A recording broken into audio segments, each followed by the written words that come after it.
An elderly carpenter wanted to retire from his house building profession. So he went to his employer, the contractor, and tendered his resignation. The employer looked at him and said, I would want to make a request. Could you just build one last house as a personal favor? The carpenter didn't like it. He resorted to poor workmanship and used inferior materials. At the end, he invited his employer to inspect the project, the housing project. After inspecting the project, the employer handed him over the front door keys and said, this is my gift for you, for the many years of service that you've worked so hard for me. The carpenter couldn't believe it.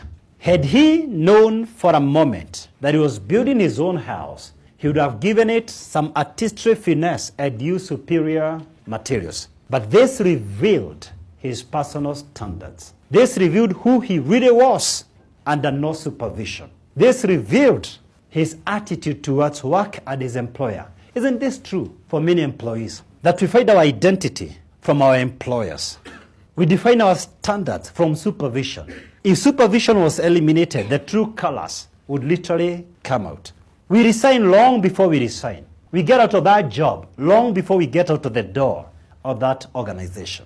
And we still wonder why we are not growing. You see, men and women of great standards, while they are dispensable, they are not replaceable. Once they leave that organization, it will be very difficult for anyone to squarely fit in their shoes. I ask you tonight, what is your standard as an employee? What is your standard as an employer? What is your standard as a husband, as a wife, as a friend, as a mentor, as a business partner to someone? What is your standard as an associate? If we gave you our mentorship certificate, what is your standard as a mentor? By what standard do you live?